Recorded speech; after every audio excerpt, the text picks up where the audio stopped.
All glory to God alone.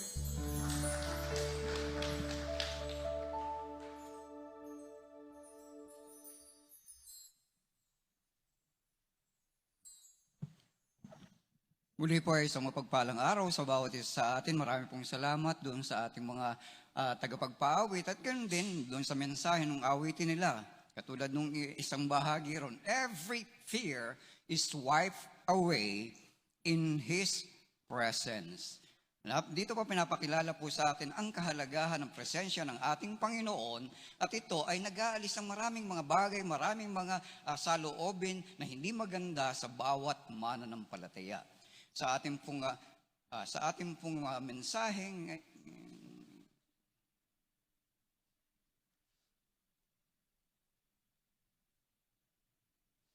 ayun po. Thank you po. At sa ating pong serye ng mga mensahe para po sa buwan ng Marso, ang ating pong tinatalakay yung Life in Christ Jesus. At sa linggong ito, itong araw na ito, ay ating gustong bigyan pansin yung new life, sabi nga, new message of life sa bawat isa atin. At siguro, ito nga po ang pwede nating bigyan pansin sa umagang ito, yung new life message sa atin, ito po yung tayo ay magtiwala sa ating Panginoon. In God we trust. At ang talata pong ating bibigyan ng pansin, ito po ay common na sa marami sa atin, ito po ay maaring memoryado po ng marami sa atin, at ito ay naasahan nating magbibigay ng mga mahalagang paalaala sa atin, lalong-lalo na sa panahong ito na may mga kung ano-anong mga pangyayaring hindi natin inaasahan sa ating kapaligiran. Alam niyo po, ito na nga po yung hindi lang dito sa ating bansa, hindi lang dito sa buong Metro Manila, kundi sa buong mundo ay nakararanas ng suliranin ang ating buong mundo at ang maraming mga tao tungkol dito sa suliranin ng COVID-19. At ano po ang naging bunga nito? Hindi lamang sa mga ordinaryong tao, kundi maging sa mga mananampalataya. Anong naging bunga nitong COVID-19 na ito? Nagkaroon po na tayo, ang marami sa atin, nagkaroon ng worry, pangamba, fear, panic, confusion, and irrationality. Mamaya bibigyan ko po ng ilang pansin ito. Una, ito, kaya siguro naranasan na po natin ito. Ang maraming tao ngayon ay punong-puno ng pangamba. Konting yung halimbawa, sumakay ka sa jeep, sa bus, o saan man, pag medyo may ububo, naku sabi, delikado itong katabi ko na ito. Medyo hindi mo malaman, wala, nalimutan mo pa nang dalahin yung iyong, yung face mask. Yung iba nga, gas mask na yan, yung merong nakalagay dito ng bilog. Lagot. Or, kung minsan, yung iba sa atin, sabi, uy, mami, spray yan. Naku, parang meron na yata ako, dati ka namang ganyan, no? Dati ka namang ganyan. Pero ngayon, ninenervous ka, palagay ko, eto na yun. Kasi meron akong nakatabi, kasi meron kumamay sa akin, eto na yun. Siguro, nahawahan ako. Yung iba medyo, di ako makahinga. Eto na, sabi Ruth sa napanood ko, symptoms ito. Talaga naman. Kain ka naman talaga Ikaw naman, tapos ngayon, worry. Marami pa po ang mga ganyang nangyayari sa mga tao ngayon.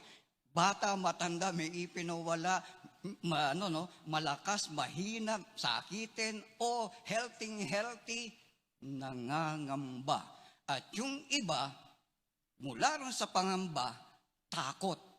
Yan, pangamba lang, pero yung iba later, nag-a-advance stage pa yan, nagkakaroon na ng takot. Kaya iwas na iwas sa maraming mga bagay na karaniwang ginagawa. At yung marami, mula sa takot, yan? Akyat ng akyat yan.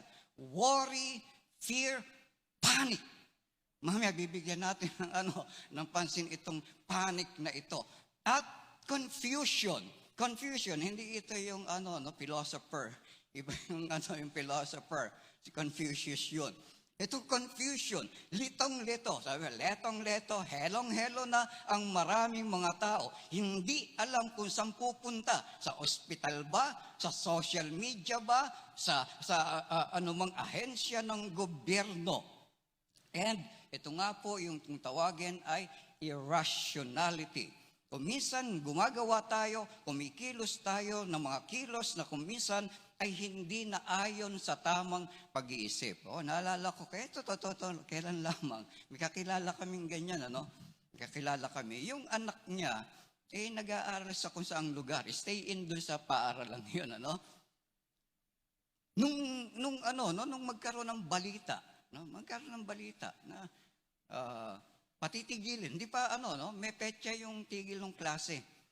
Titigil sa ganitong doon pa lang sa inunahan na ng magulang. Pinauwi kagad yung kanyang anak. Kasi na raw, medyo pag-ingat na tayo. Pinauwi yung anak doon sa kanilang lugar. Alam nyo, pag-uwi doon sa kanilang lugar, lumabas sa balita, sa kanilang lugar, merong positive na So, ibig sabihin, gustong maging ligtas yung nilipat doon, lalong ngayon, delikado sila rin sa lugar. So, kaya nga dito sa ating mensahe sa umagang ito, we want to talk about and remind us and refresh each one of us with what the Lord has been telling us so many times, at many times ito na rin ay natutunan natin. Una nga po, sabi po rito sa talatang ito, trust in the Lord. Sa panahong ito po yung dapat nating tandaan. Trust in the Lord, hindi lang basta salita, with all your heart. Tumiwala ka sa Panginoon ng iyong buong nguso. Hindi pala, puso, hindi nguso. Okay, ano po ang ibig sabihin nito? Tandaan po natin, dito kailangang manindigan tayo, manampalataya tayo sa salita ng ating Panginoon, at ito ay talagang damahin natin sa ating sarili. Of course, huwag kayong mag-alala. Mamaya, bago matapos to, bibigyan ko po kayo ng galing sa DOH to. Mga guidelines. Pero, una, tandaan po muna natin ito. Of course, we are alarmed at the increasing death toll of those infected by the COVID-19. Hindi lang sa Pilipinas, kundi sa buong mundo. Siyempre, hindi pwede tayong ipagbaliwala natin to. Kaya nga today, many are fearful. And sabi nga, in panic and in confusion. Pero ito lang po, isang paalala lang po ito sa atin. Kasi akala ng iba, bago ito. Sa kasaysayan po ng mundo, yung pandemic, karaniwan na po yan. Okay, pansinin niyo po yan. Ito nga, HIV, pandemic. At its peak, sabi? From 2005 to 2012. Pero hindi naman natapos yan. Yung nga lang, at its peak, ilan ang pinatay ng HIV? 36 million. Yung ngayon, wala pang 100,000 sa buong mundo yata. 36 million and counting. Bakit? Hanggat merong alam nyo na, hindi mawawala ang HIV at AIDS. Kaya tuloy-tuloy, baka nga 40 million na yan. Flu pandemic noong 1968, Asian flu, buhay na yung marami sa atin ito, 1 million, 2 million, flu pandemic, 20 to 50 million, di na nila mabilang noong 1918 kasi hindi sila kasing moderno natin. At ito pang cholera. Ito pa, flu pandemic, 1 million, third cholera pandemic, 1 million, the Black Death. Hindi na nila rin mabilang kasi nung unang panahon pa yan. Nung unang panahon pa yan, between 75 to 200 million. Yung pong tawagin ng iba yan, bubonic plague. Bubonic plague. Plague of Justinian, Antonin plague. So ano po ang dapat nating alalahanin dito sa mga bagay na ito? Ano pong gusto kong bigyang pansin dito? Una, napakarami po nitong pandemic na ito. Bukod pa yung kung tawagin ay endemics. Bukod pa yung epidemic. Tuloy-tuloy pong nangyayari ito sa mundo. Yet, by God's grace, the human race has continued. Hindi po tayo hindi po tayo naubos. Purihin po natin ang ating Panginoon. Dahil sa biyaya ng Panginoon, naririto tayong lahat. Kaya nga ano po sabi ng iba? Anong ibig sabihin ng COVID na yan? Sabi ng iba, COVID is Christ is over viruses and infectious diseases. Nakahihigit ang ating Panginoon. So instead of simply worrying, think about what God is telling us through this unfortunate event in history. Siguro dapat pag-isipan natin, bakit nga ba? Simula pa ng lalangin ng tao, meron na yan. Ano ba ang gustong ipaalala sa atin ng ating Panginoon? Para lipulin tayo? Alam natin, hindi. Kasi nga, eto pa tayo lahat. Pero ano ang gusto niyang ipaalala sa atin? Kaya nga may nagsabi ng ganito. Sabi nga if we do not learn from history, history will repeat itself. Kailangang matuto tayo. We do not know, God forbid, that this epidemic, panibagong dekada, mauulit ito. We do not know. Wag nawa mangyari. Hirap na po tayo. But until we learn to recognize for who He is, hindi tayo makikinabang sa mga pangyayaring ito. Kaya nga, we do not know. But we have to trust the Lord because we know He knows what He is doing. Magtiwala po tayo sa Panginoon. Ikalawa, sabi dito sa do not rely on yourself. Sinarkat ko na lang po yun. Do not rely on yourself. Sabi rin sa ikalawang bahagi, lean not on your own understanding. Laktaw tayo, do not be wise in your own eyes. Fear the Lord and depart from evil. Alam po, dito, sa doon sa isang salin, mas maganda yung isang salin. Ang sabi rin sa isang salin, yung Good News Translation, never rely on what you think you know. Never let yourself think that you are wiser than than you are. Simply obey the Lord and refuse to do wrong. Dami po, ganyan ngayon. Ang daming matatalino ngayon. Ang daming matatalino. Samantalang ang ating gobyerno, nagtuturo na nung dapat gawin. Government, yung DOH, pati yung WHO. Pero sino ang pinakikinggan ng mga tao? Mga huyo. Mga huyo. Ang gamot dyan, bawang. Ganito ang gagawin mo. Isa ka pa rito sa... alam ko, yung bawang, effective yan. Lalagay sa bintana, sa pintuan, sa ayan, para wag kang pasukin ako. Yun ang sabi. Ngayon, bawang. Eto pa, dubi-dubi-do. Ang dami ngayon mga experts sa mga conspiracy theory. Ano yung conspiracy? Inimbento talaga yung virus na yan para lipulin ang mga kalaban. Saan ka naman nakakita ng virus na lilipulin ng kalaban? Ang unang nalipol, yung gumawa.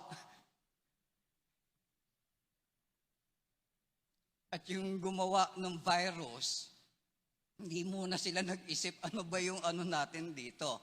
Panlaban, para sila malipol tayo, buhay lahat. And so that is what is happening now. People are relying on what they think they know.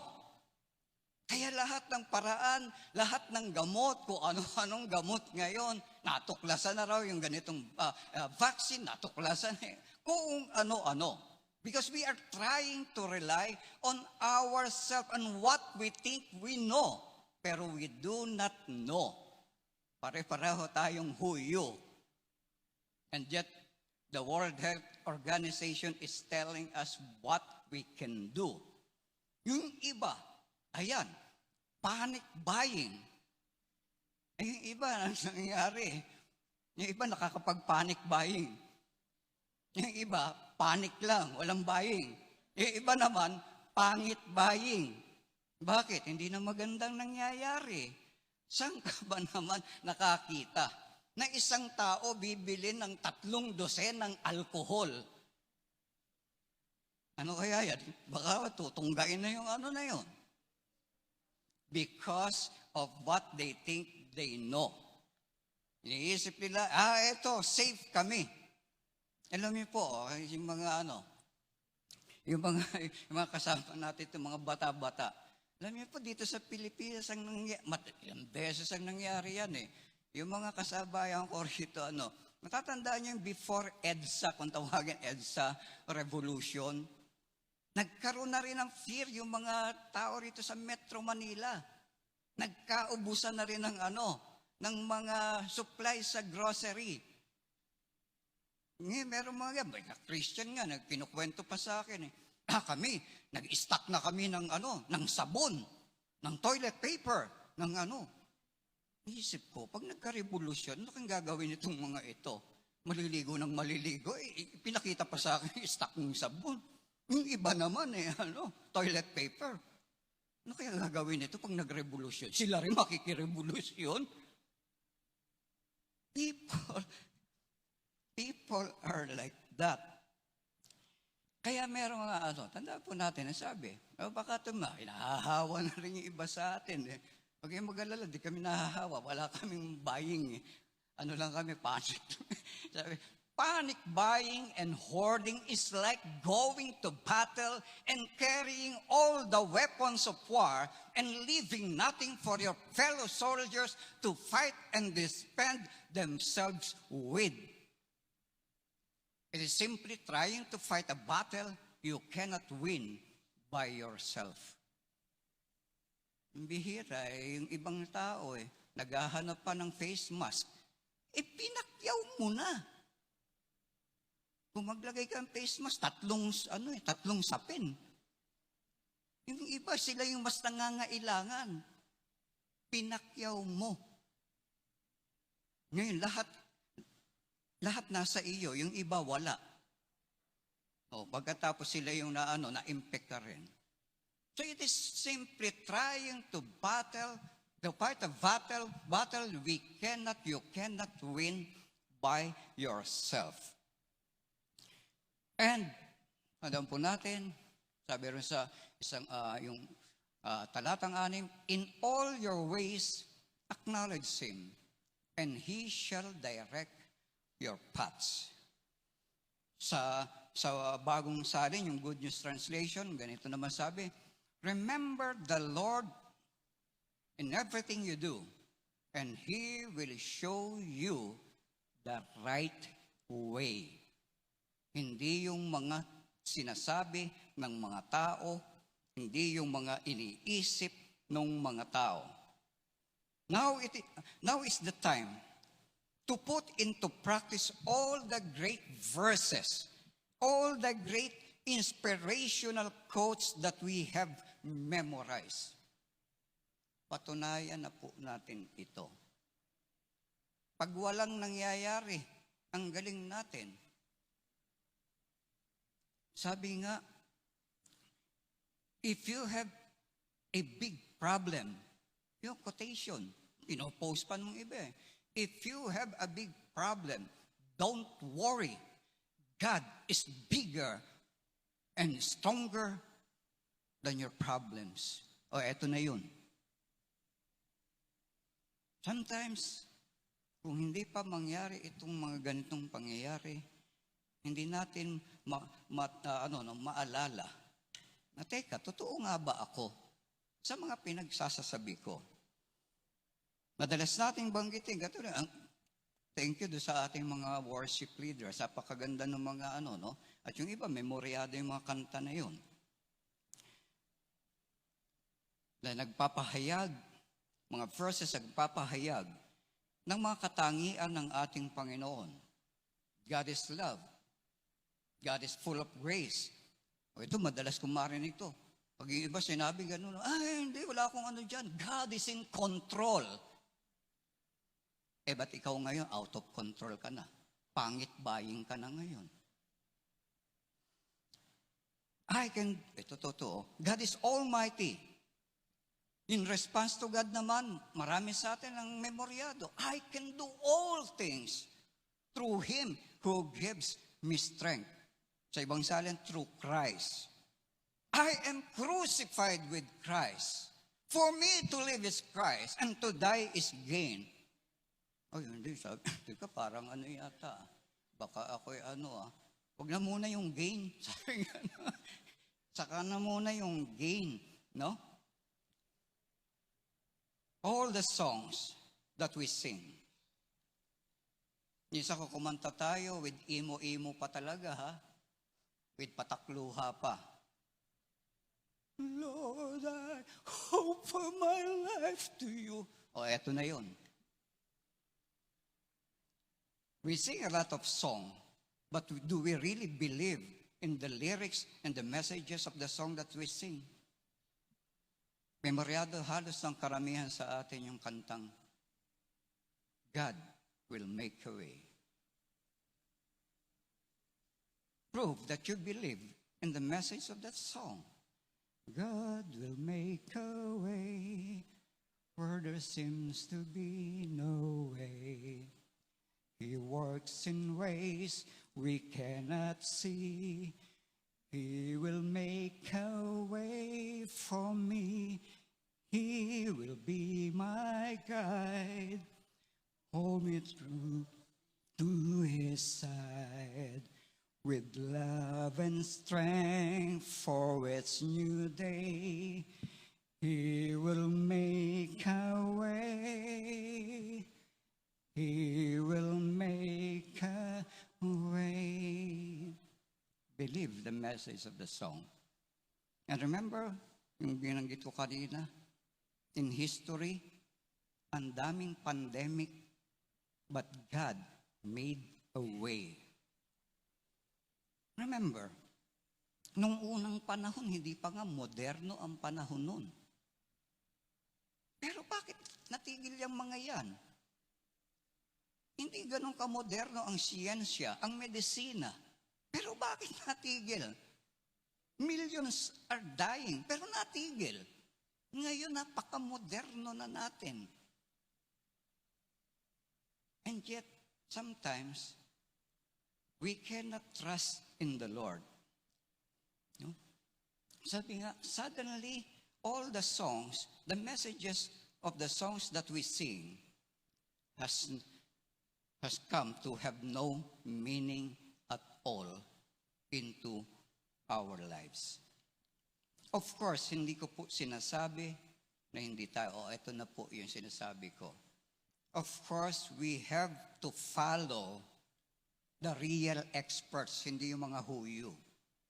Of course. Hindi naman pwede sabihin natin, I trust in the Lord. Trust in the Lord ka. Lahat na alam mo namang mapapahama ka dyan. Hindi. Kaya sa atin po, kung kayo nga po ay sinusipon, inuubo, nilalagnat, please. Una, huwag kang mag-isip ng negatibong bagay kaagad. Dati ka namang nilalagnat Okay. Ngayon, ano pong dapat natin gawin? Matulog po. Ito po ayon sa mga, matulog ka ng maaga, kumain sa tamang oras, kumain ng prutas, hindi lagi mga kung ano-anong, alam naman natin makakapagpahina sa immune system natin, and most especially manalangin, maniwala, magtiwala sa ating Panginoon. Huwag po tayo mag-alala kung hindi makabili ng alcohol o face mask. Hindi po fatal. Yung maubusan, mawalan ng mga bagay na yan. Ang fatal, kung ma-heart attack ka, dahil pagtingin mo sa grocery, bakante na yung stock na heart attack ka pa. Ano pang paalala sa atin? Huwag tayo pong mag-stock ng katakot-takot na pagkain sa loob ng rep, sa mga kahon-kahon dyan, sa ilalim ng kama, pati yung kama may dilata na dyan. Hiya naman po natin kumain ng iba. Uminom ng hindi po ako ahente ng health supplements. Ito hindi dapat gawing panggamot sa anumang sakit. Pero kung makakatulong, di mag-health supplement tayo, mag-exercise, at ano pa po, ang mga maraming gawin. Again, lagi ko inuulit, pumunta po tayo roon sa katiwa-tiwalang sinasabi ng ating pamahalaan at ng mga eksperto. Yan, DOS, yung WHO, again, wag yung mga WHO, you. Kaya nga sa atin, at ito pa, siguro kung meron tayong tayong mas nakamamatay na ito'y dapat dating iwasan, especially sa panahong ito. Tandaan po natin, mas nakasasama ang sama ng loob. Sa masama loob mo, wala kayong pambili. Mas nakakamatay yan. Inggit. Buti pa sila nakakabili ng N95, itigi 100 ang isa niyan. Tayo yung face mask na yung may mga nakalabas pati lang, gano'n. Hanggang doon ka lang, nilalabahan mo pa. Nilalabahan pa. No? Ano pa nakakamatay? Inggit, pagiging makasarili, makitid na pangunawa at pagkabahala. Sa pagtatapos po, ayan, tayo po magtatapos na. Tandaan po natin yung paalala mismo ng ating Panginoon. Have I not commanded you? Be strong and of good courage. Do not be afraid. Do not nor be dismayed. For the Lord your God is with you wherever you go.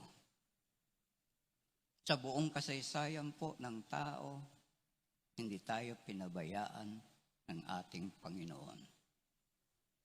Sa bahagi pong ito ng ating pagsamba, tayo po ay laging umaalaala sa ating Panginoon. Ito, magbibigay paalaala rin sa atin. Kung yung buhay ng sariling anak, bugtong na anak ng Diyos, hindi niya ipinagkait para tayo maligtas sa ating kasalanan, para tayo ay ilayo sa panganib ng kaparusahan sa impyerno. Tandaan po natin, nagawa niya yun para sa ating kapakanan. Dito sa ating suliranin, gagawin ng Panginoon ang lahat para tayo magkaroon ng kaligtasan. Alalahanin po natin yan sa tuwing tayo makikibahagi sa banal na dulang.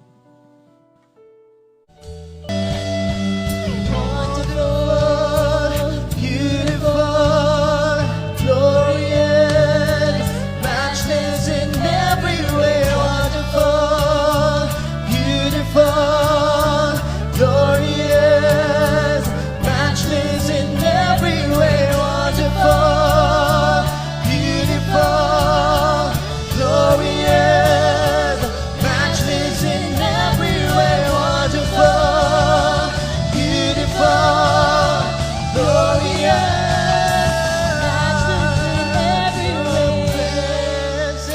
Presence, we are undone. Here in your presence, heaven and earth